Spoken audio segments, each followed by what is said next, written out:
ಕನ್ನಡ ವ್ಯಾಕರಣದೊಳಗ ನಾಮಪದಗಳು ಅಂತ ಬರ್ತಾವ. ಏನ್ ಬರ್ತಾವ? ಭಾವನಾಮ,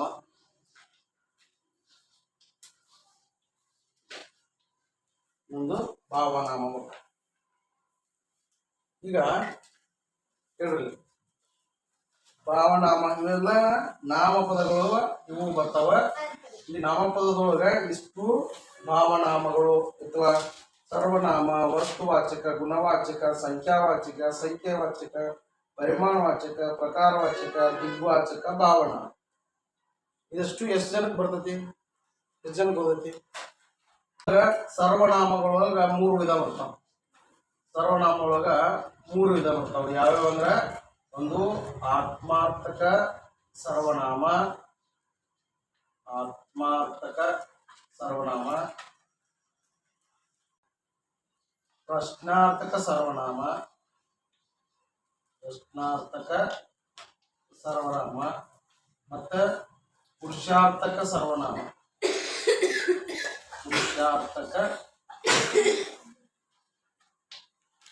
ಪುರುಷಾರ್ಥಕ ಸರ್ವನಾಮ. ವಸ್ತುವಾಚಕದೊಳಗ ಯಾವ ಬರ್ದಾವ ಅಂದ್ರ, ಅಂಕಿತ ನಾಮ, ಆಮೇಲೆ ರೂಢನಾಮ,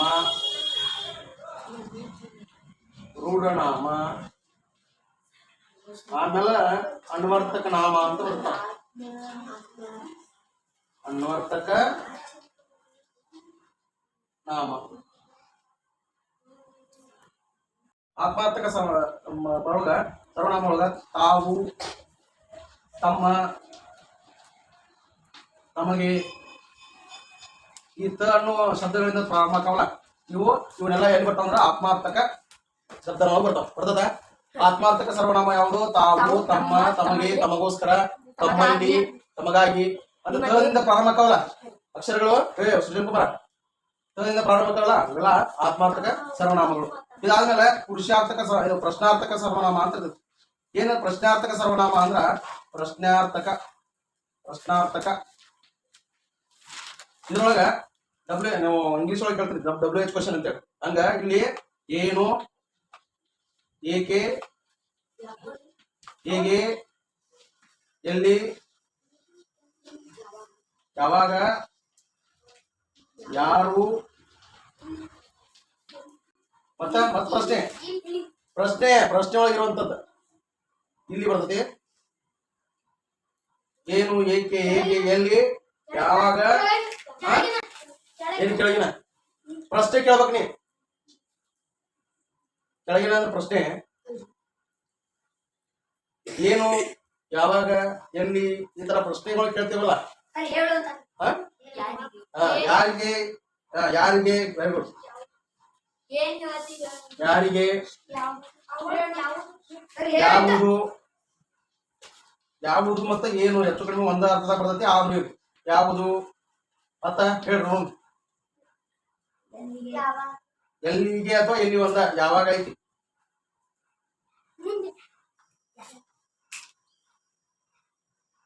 ಈ ಪ್ರಶ್ನಾರ್ಥಕಗಳನ್ನ ಮಾಡ್ತೀವಲ್ಲ, ಯಾರಿಂದ ಅಂದ್ರೆ ಬಂತಿಲ್ಲ, ಯಾರಿಂದ ಅಥವಾ ಯಾರಿಂದ, ಯಾರು, ಇವೆಲ್ಲ ಪ್ರಶ್ನೆಗಳನ್ನ ಪ್ರಮುಖವಾಗಿ ಇಟ್ಕೊಂಡಿರ್ತಾವಲ್ಲ, ಪ್ರಶ್ನಾರ್ಥಕ ಸರ್ವನಾಮ. ಹೆಸರು ಮೇಲೆ ಗೊತ್ತಾಗತ್ತೆ ನಿಮ್ಗೆ. 1, 2, 3, 4, 5, 6, 7, 8 ಅದ 8 ಅದಾವು. ಇದ್ರೊಳಗೆ ಇದೊಂದು ಯಾವುದು ಅಂದ್ರೂ ಏನು ಅನ್ನೋ ಸಂಬಂಧಪಡ್ತೈತಿ. ಯಾರಿಗೆ ಅಂತ ಬಂದಿರ್ತದಲ್ಲ, ಅದು ಯಾರು ಅನ್ನೋದು ಸಂಬಂಧಪಡ್ತೈತಿ. ಸೊ ಪ್ರಮುಖವಾಗಿರೋದಂತದ 6. 1, 2, 3, 4, 5, 6. ಇಂಗ್ಲಿಷ್ ಒಳಗೆ WH ಕ್ವಶನ್ಸ್ ಅಂತ ಬರ್ತಾವ. 5W 1H ಅಂತೇಳಿ. 5W ಅಂದ್ರ ವೆನ್, ವೇರ್, ವಾಟ್, ವೈ ಈ ತರ ಬರ್ತದೆ. ಒಂದು H ಅಂದ್ರೆ ಹೌ, ಇದೊಂದು ಬರ್ತದೆ. ಹಂಗಾಗಿ ಪ್ರಮುಖವಾಗಿರುವಂತದ್ದು 6. 1, 2, 3, 4, 5, 6 ಅದರೊಳಗೆ ಇದಕ್ಕೆ ಸಂಬಂಧಪಟ್ಟಿರುತ್ತೆ. ಸೊ ಅದನ್ನ ನೀವು ಕನ್ಸಿಡರ್ ಮಾಡಬಹುದು. ಬಟ್ ನಿಮ್ಗೆ ಅರ್ಥ ಆಗಿರೋ ಕಷ್ಟ. ಪ್ರಶ್ನಾರ್ಥಕ ನಾವು ಒಂದು ಪ್ರಶ್ನೆ ಏನೋ ಒಂದು ಪಟ್ಟಿರ್ತೀವಿ, ಪಟ್ಟ ಮೇಲೆ ಇದು ಯಾವ ಸರ್ವನಾಮಕ್ಕೆ ಉದಾಹರಣೆ ಆಗಿದೆ ಅಂತ ಕೊಡ್ತಾರ. ಅವಾಗ ನೀವು ಯಾವ ನಾಮಪದಗಳಿಗೆ ಉದಾಹರಣೆ ಅಂತ ಕೊಟ್ಟಾಗ ನೀವು ಅದನ್ನ ಪ್ರಶ್ನಾರ್ಥಕ ಅಂತ ಗುರುತಿಸ್ಬೇಕು. ಈಗ ಮೂರನೇದು ಪುರುಷಾರ್ಥಕ ಸರ್ವನಾಮ. ಯಾವುದು? ಪುರುಷಾರ್ಥಕ ಸರ್ವನಾಮ. ಪುರುಷಾರ್ಥಕದೊಳಗ ಮತ್ 3 ಭಾಗ ಬರ್ತಾವು. ಯಾವ್ದಂದ್ರ ಉತ್ತಮ ಪುರುಷ, ಉತ್ತಮ ಪುರುಷ, ಮಧ್ಯಮ ಪುರುಷ, ಆಮೇಲೆ ಪ್ರಥಮ ಪುರುಷ. ಪ್ರಥಮ ಪುರುಷ ನೋಡ್ರಿ, ಪುರುಷಾರ್ಥಕ ಸರ್ವನಾಮ ಒಳಗ 3 ವಿಧ ಬರ್ತಾವು. ಉತ್ತಮ ಪುರುಷ, ಮಧ್ಯಮ ಪುರುಷ, ಆಮೇಲೆ ಪ್ರಥಮ ಪುರುಷ. ಉತ್ತಮ ಪುರುಷದೊಳಗ ನಾನು ಅನ್ನೋದು ಬರ್ತದೆ, ನಾವು ಅನ್ನೋದು ಬರ್ತದೆ. ಇಲ್ಲ ಇಲ್ಲ, ನಾವು ಬರೋದನೆ. ನಮ್ಮ, ನಮಗೆ, ನಮ್ಮ, ನಮ್ಮ, ನಮಗೆ ಎರಡು ಒಂದ. ನಮ್ಮ ಓಕೆ. ಮತ್ತ ನಮ್ಮಿಂದ ಓಕೆ. ಮತ್ತೆ ಮಧ್ಯಮ ಪುರುಷದೊಳಗ ನೀನು, ನೀವು, ನಿಮಗೆ, ನಮಗೆ, ಮತ್ತ ನಮ್ಮಿಂದ, ನಿಮ್ಮದು, ನಮ್ಮದು ಇಲ್ಲೇ ಬರ್ತತೆ. ಇಲ್ಲೆಲ್ಲ ನೀ ಅನ್ನೋದು ಬರ್ತದಲ್ಲ, ಎಲ್ಲಿ ಯಾವಾಗ ನೀ ಅಂತ ಬರ್ತದಲ್ಲ, ಅವೆಲ್ಲ ಮಧ್ಯಮ ಪುರುಷರೊಳಗೆ ಬರ್ತಾವ. ಅರ್ಥಾತ? ನಿಮಗಾಗಿ, ನಿಮಗೋಸ್ಕರ, ನಿಮ್ಮಿಂದ, ನೀವು, ಈ ತರ ಬರ್ತಾವ.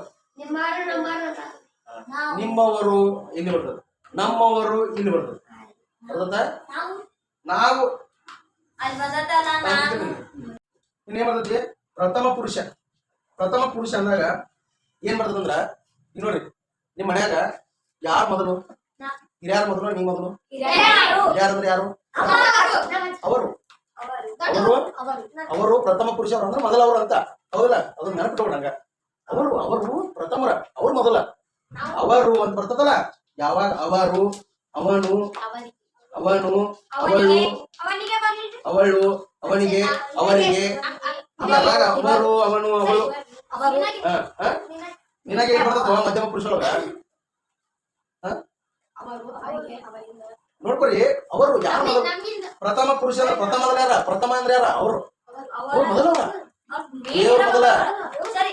ಮೊದಲ ಪ್ರಥಮ ಅಂದ್ರೆ ಏನು? ಈಗ ಟೊಪೇಶ, ಇದನ್ನ ನಾವ್ ಎಲ್ಲೆಲ್ಲಿ ಬಳಕೆ ಮಾಡ್ತೀವಿ ಅಂತಂದ್ರ, ಒಂದು ಕಥೆ ಹೇಳ್ತಿರ್ತಪ್ಪ.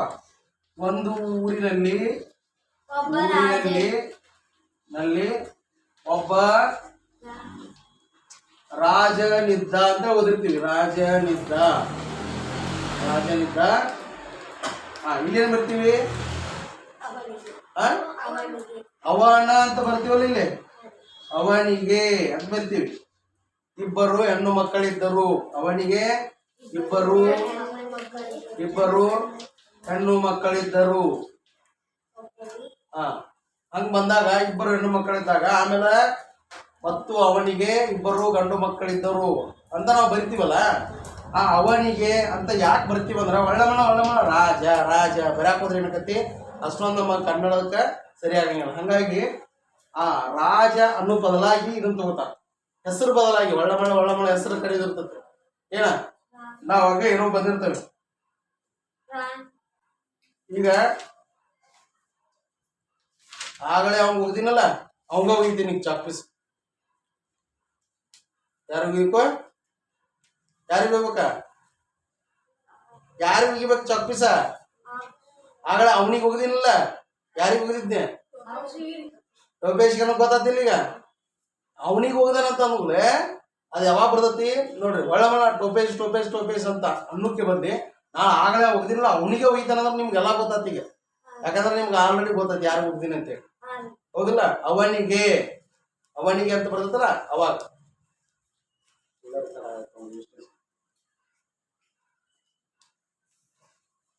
ಸರಿ, ಗೊತ್ತದ ಯಾವಾಗ ಉಪಯೋಗಕತೆ ಅಂತ. ಏನೋ ಒಂದು ಇನ್ಸಿಡೆಂಟ್ ಅದಾವ, ಪದೇ ಹೇಳುವಾಗ ಪದೇ ಏನಂತಂದ್ರ, ಪ್ರತಿಯೊಂದನ್ನು ಪದೇ ಹೆಸರಿಂದಾನೆ ಕರೆಯೋಕ್ಕಾಗಂಗಿಲ್ಲ. ವಸ್ತುವಾಚಕ ಬರುತ್ತೆ. ವಸ್ತುವಾಚಕದಾಗ 3 ಭಾಗಗಳು ಬರ್ತಾವ. ಒಂದು ರೂಢನಾಮ, ಯಾವುದು? ಇನ್ನೊಂದು ಅಂಕಿತ ನಾಮ, ಯಾವುದು? ಅಂಕಿತ ನಾಮ. ಮೂರನೇದು ಅನ್ವರ್ತಕ ನಾಮ.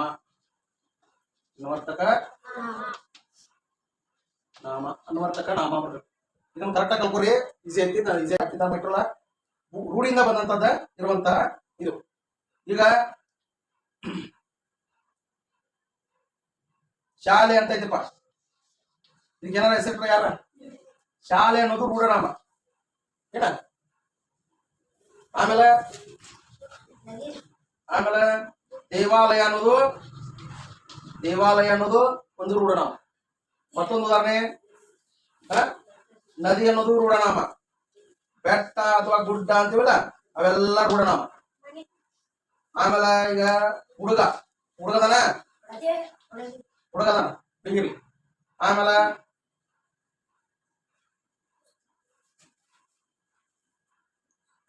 ಪುಸ್ತಕ ಅಂತೈತೆ ನೋಡ್ರಿ. ಇವೆಲ್ಲ ಎದಕ್ ಬರ್ತಾವಂದ್ರೆ ರೂಢನಾಮ. ಇವುಗಳು ಯಾರಿಗೂ ಮೊದಲಿಂದ ರೂಢಿ ಅಂತ ಬಂದ್ಬಿಡ್ತೈತೆ. ಇದು ನೋಟ್ ಪುಸ್ತಕ ಅಥವಾ ನೋಟ್ಸ್ ಅಥವಾ ಒಂದು ಪುಸ್ತಕ ಅಂತ ಕೊಡ್ರಿ. ಪುಸ್ತಕ ಅಂತಂದ್ರ ಇದಕ್ಕೆ ನೀವು ಪುಸ್ತಕ ಅನ್ಬೇಕು ಅಂದ್ರೆ ನಾವು ಕಂಟಿನ್ಯೂ ಅವಾಗಿಂದನು ಮೊದಲಿಂದ ಎಷ್ಟೋ ವರ್ಷಗಳ ಹಿಂದಿಂದನೂ ಕೂಡ ಪುಸ್ತಕ ಅನ್ಕೊಂತ ಬಂದಾರ. ಅದು ಪುಸ್ತಕ ಆಗಿ ಹೋಗುತ್ತೆ. ಹೌದಲ್ಲ, ರೂಢಿಯಿಂದ ಬಂದತ್ತ. ಯಾರು ಇದನ್ನ ಇದಕ್ಕೆ ಹೆಸರಿಟ್ಟರ ಅದಕ್ಕೆ ಯಾರು ಹೆಸರಿಟ್ಟಿಲ್ಲ. ಈಗ ಅಂಕಿತನಾಮ ಅಂದ್ರ ಹೆಸರಿಡೋದು. ಏನ್ ಹೆಸರು? ಈಗ ಪುಸ್ತಕ ಐತಪ್ಪ, ಪುಸ್ತಕಕ್ಕ ಕನ್ನಡ ಪುಸ್ತಕ ಅಂತ ಹೆಸರು ಐತಲ್ಲ, ಕನ್ನಡ ಪುಸ್ತಕ ಅಂತ ಐತಿ. ಅದಕ್ಕೊಂದು ಹೆಸರಿಟ್ರ ಏನಂತ? ಕನ್ನಡ ಪುಸ್ತಕ ಅಂತ ಹೇಳಿ ಅಂಕಿತನಾಮ ಹೆಸರಿಟ್ರ. ಅದಕ್ಕ ಶಾಲೆ ಅಂತ ಐತಿ, ಅದಕ್ಕೊಂದು ಶಾಲೆ ಹೆಸರು ಐತಿಲ್ಲ. ಬಹಳಷ್ಟು ನೀವು ಪ್ರತಿಭಾ ಕಾರಂಜಿಯಲ್ಲಿ ಸ್ಪೋರ್ಟ್ಸ್ ಹೋಗಿರ್ತೀರಿ. ಯಾವ ಶಾಲೆ ಅಂತ ಕೇಳ್ತೀರಿ? ನಿಮ್ ಶಾಲೆ ಹೆಸರು ಏನಂತ ಕೇಳ್ತೀರಿ? ಸರ್ಕಾರಿ ಹಿರಿಯ ಪ್ರಾಥಮಿಕ ಶಾಲೆ ಅಂತೇಳಿ ಅವ್ರ ಹೆಸರು ಹೇಳ್ತಾರ. ಅವ್ರು ನಿಮ್ ಹೆಸರು ಕೇಳಿದ್ರೆ ಸರ್ಕಾರಿ ಹಿರಿಯ ಪ್ರಾಥಮಿಕ ಶಾಲೆ ರಾಮಾಪುರ ಅಂತ ಹೆಸರು ಇಡ್ತೀರಿ. ರಾಮಾಪುರ ಅನ್ನೋದು ಕೂಡ ಒಂದು ಅಂಕಿತನಾಮ. ಹೆಸರಿಟ್ಟರೋದಕ್ಕ ಊರು ಅನ್ನೋದು ರೂಢನಾಮ. ರಾಮಾಪುರ ಅನ್ನೋದು ಅಂಕಿತನಾಮ. ಶಾಲೆ GHPS ರಾಮಾಪುರ. ದೇವಾಲಯ ಯಾವುದು? ಬಸವಣ್ಣನ ದೇವಾಲಯ. ಬಸವಣ್ಣ ದೇವಾಲಯ. ನದಿ ಯಾವ ನದಿ ಇದೆ? ಕಾವೇರಿ ನದಿ ಐತಿ. ಕಾವೇರಿ ಹೆಸರು ಐತಿಲ್ಲ ಅದಕ್ಕ. ಗಂಗಾ ನದಿ, ತುಂಗಾ ನದಿ ಹೆಸರುಗಳು ಅದಾವಲ್ಲ. ಏನಂತ ನೋಡ್ರಿ, ಈಗ ನೋಡ್ರಿ ನಾವು ನದಿಯಲ್ಲಿ ಈ ಸಲ ಹೋಗಿದ್ದೇವು ಅಂತ ಹೇಳ್ತೀರಿ ನೀವು. ನದಿ ಅಂದ್ರೆ ಸಾಕಷ್ಟು ನದಿಗಳು ಅದ. ಒಂದ್ ಹೆಸರು ನೀಡ್ರಿ ಅಂದ್ರೆ ಟೂರ್ ಯಾರು ಬಂದಿದ್ರಿ? ನಾವು ಅಲ್ಲಿಗೆ ಹೋಗಿದ್ದೀವ. ಶ್ರೀರಂಗಪಟ್ಟಣ ಸುತ್ತ ಇರುವಂತ ನದಿ ಯಾವುದು? ಕಾವೇರಿ ನದಿನೇ. ಧಾರವಾಡದಾಗ ಬಿಟ್ಟಿರುವಂತ ನದಿ ಯಾವುದು? ಧಾರವಾಡದಾಗ ಹುಟ್ಟೈತಿ, ಆದ್ರೆ ಧಾರವಾಡದಾಗ ಹರಡಿಲ್ಲ. ಅದ ಭೂಮಿ ಒಳಗನ ಹುಟ್ಟಿ ಭೂಮಿ ಒಳಗನ ಹೋಗಿ ಬೇರೆ ಕಡೆ ದಾಂಡೇಲಿ ಕಡೆ ಎಲ್ಲಿ ಹೋಗೈತಿ? ಶಾಲ್ಮಲಾ ನದಿ. ಅದ್ರ ಬಗ್ಗೆ ದರಾಬೇಂದ್ರ ಕುರಿತು ಒಂದು ಪದ್ಯ ಬರ್ತಾರ. ಶಾಲ್ಮಲಾ ನದಿ ಬಗ್ಗೆ ಒಂದು ಪದ್ಯ ಬರ್ತಾರ. ಅದ್ರ ಮುಂದಿನ ಒಂದು ದಿನಮಾನಗಳಲ್ಲಿ ಅದನ್ನ ಹೇಳ್ತೇನೆ ಯಾವ. ಹೌದಾ? ಬೆಟ್ಟ ಈ ಗುಡ್ಡ ಐತಪ್ಪ, ಅದಕ್ಕೆ ಯಾವ ಗುಡ್ಡ ಅಂತ ತಿರ್ಗಿರ್ತಕ್ಕಂಥ ಒಣಕಿ ಮಡ್ಡಿ ಆಮೇಲೆ ಅದ ಬೆಟ್ಟ. ಅದಕ್ಕೊಂದು ಮಣಕಿ ಮಡ್ಡಿ, ಅದು ಮಣಕಿ ಮಡ್ಡಿ ಅಂದ್ರೆ ಅನವರ್ತಕ ನಾಮಗಳು ಬರ್ತೈತಿ. ಬಟ್ ಬೆಟ್ಟ ಅಂದ್ರ ಹೆಸರು ಹೇಳ್ಕೊಂಡು ಒಳ್ಳೆ ಹೆಸರು. ಯಾವ ಬೆಟ್ಟ? ಗುಡ್ಡ ಅಂತ ಇಟ್ಕೊಂಡ್ರಿ. ಗುಡ್ಡ ಅಂದ್ರ ಯಲ್ಲಮ್ಮನ ದೇವಸ್ಥಾನ ಹುಟ್ಟಿರ್ಲ, ಮೈಲಾರ ಗುಡ್ಡ, ಯಲ್ಲಮ್ಮನ ಗುಡ್ಡ. ಯಲ್ಲಮ್ಮನ ಗುಡ್ಡ ಹೆಸರಿಟ್ರ ಅದಕ್ಕ. ಆಕ್ಚುಲಿ ಹೆಸರಿಟ್ಟಿಲ್ಲ, ಅನ್ವರ್ತಕ ನಾಮ ಅದ. ಬೆಟ್ಟಗಳಿಗೆ ಅಂತಂದ್ರೆ ಬೇರೆ ಬೇರೆ ಬೆಟ್ಟಗಳು ಅಂತಂದ್ರ ಪರ್ವತಗಳು ಅಂತ ಇರ್ತಾವ. ಹಿಮಾಲಯ ಪರ್ವತಗಳು, ಮೌಂಟ್ ಎವರೆಸ್ಟ್, ಅವೆಲ್ಲ ಬೆಟ್ಟಗಳು, ದೊಡ್ಡ ದೊಡ್ಡ ಬೆಟ್ಟಗಳು. ಅವಕ್ಕೆಲ್ಲ ಏನಂದ್ರ ಅಂಕಿತನಾಮ ಅಂತ ಹೆಸರಿಟ್ರ. ಓಕೆ. ಹುಡುಗದನ ಅವನ ಹೆಸರ ಟೋಪೇಶ್ ಅಂತ ಹೆಸರಿಟ್ರ. ಟೋಪೇಶ್ ಅನ್ನ 20,000 ರೂಪಾಯಿ ಖರ್ಚು ಮಾಡಿ ಹೆಸರಿಟ್ಟ. ಇನ್ನ ಅನ್ವರ್ತಕ ನಾಮ ಇದಂತೂ ಇವ್ ಯಾರು ಗೊತ್ತಾಗ್ಲಿಕ್ಕಂತ ಇದು ಗೊತ್ತಾಗ್ಯಾಕ. ಯಾವ್ದಾವ್ದ ಕೆಲಸ ಮಾಡ್ತಾರಲ್ಲ ವೃತ್ತಿ ಆಧಾರಿತ ಯಾವ್ದು ಕೆಲಸ ಮಾಡ್ತಾರ ಹೌದಾ? ಒಂದ್ ನಿಮಿಷ. ಯಾವ್ದಾರ ಒಂದು ಅಡ್ಡ ಹೆಸರು ಇಡೋದವ್ರಿಗೆ ನಾವು ನಮ್ಮ ಗ್ರಾಮೀಣ ಭಾಷೆಗಳು ಅಡ್ಡ ಹೆಸರು ಇಟ್ಟಿರ್ತಾವ ಅಂತ. ಅಡ್ರೆಸ್ ಅಲ್ಲಿ ಮತ್ತ ಅಡ್ರೆಸ್ ಇಂಗ್ಲಿಷ್ ವರ್ಡ್. ಅಡ್ಡ ಹೆಸರು ಒಂದ್ ನಿಮಿಷ. ಆಮೇಲೆ ಇಳ್ದಿಲ್ಲ ಅಂದ್ರ ಇವೆರಡು ಬೇಕಾಗಿಲ್ಲ ಅಂದ್ರ ಇನ್ನೊಂದು ಒಟ್ಟಿದಕ್ಕೊಂದು ಏನಾರ ಒಂದ ಕೆಲಸ ಮಾಡುವಂತದ್ ಇರ್ಬೇಕು, ವೃತ್ತಿ ಇರ್ಬೇಕು. ರಾಶಿಕರ ಹೇಳಿ, ರಾಶಿಕರ ಇದು ಯಾವ ಬರ್ತದೆ? ಇದ್ರಾಗ ಬರ್ತದೆ. ಓಕೆ. ಟೋಪೇಶ ಅಡ್ಡ ಹೆಸರು ಇರ್ಬೇಕು, ಇಲ್ಲ ಕೆಲಸ ಮಾಡ್ತಿರ್ಬೇಕು. ಕೇಳಿ ನೋಡ್ರಿ, ಇಲ್ಲಿ ನೋಡ್ರಿ, ಶಾಲೆ ಒಳಗೆ ಏನ್ ಕೆಲಸ ಮಾಡ್ತಿರ್ತಾರೋ ಶಿಕ್ಷಕ ವೃತ್ತಿಯನ್ನು ಮಾಡ್ತಿರ್ತಾರಲ್ಲ ಅವ್ರಿಗೆ ಶಿಕ್ಷಕರು ಅಂತಾರ. ಡಾಕ್ಟರ್ ಒಳಗೆ ವೈದ್ಯರು ಅಂತಾರ. ಅವರೆಲ್ಲರೂ ಅನ್ವರ್ತಕ. ಬಳೆಗಾರರು. ಆಮೇಲೆ ಇದ್ರ ಜೊತೆಗೆ ಕೆಲಸಗಾರ ಜೊತೆಗೆ ಇನ್ನೊಂದಿಷ್ಟು ಮಂದಿ ಅದಾವ. ಏನಂದ್ರ ಅವರ ಗುಣಗಳನ್ನ ಅವ್ರು ಯಾವ ರೀತಿ ಇದಾರಲ್ಲ ಅವ್ರನ್ನ ನೋಡಿ, ಅವ್ರು ಹೆಂಗ ಅದಾರಲ್ಲ ಅವ್ರು ನೋಡಿದೀವಿ ಗೊತ್ತಾಗ್ಬೇಕು ನಮಗ. ಪ್ರೊಫೆಷನ್ ಬಗ್ಗೆ ಉಡಾಳದಾನ, ಉಡಾಳ ಉಡಾಳ. ಆಮೇಲೆ ಆ ಹುಡುಗನ ಗಿಡ್ಡ ಇದ್ರೆ ಗಿಡ್ಡ, ಹೌದಲ್ಲ? ಕಿವಿ ಕೇಳಿಲ್ಲ ಅಂದ್ರೆ ಹಂಗ ಹುಡುಗಿದ್ದಪ್ಪ. ಒಬ್ಬವ ಅಜ್ಜ ಇದ್ದಪ್ಪ ಮುದಕ್ಕ. ಅಜ್ಜಿ ಇದ್ರಪ್ಪ ಮುಖ್ಯದಾಗ ಬುಡ್ಡಿ ಅನ್ರಿ ಲಾಸ್ಟ್.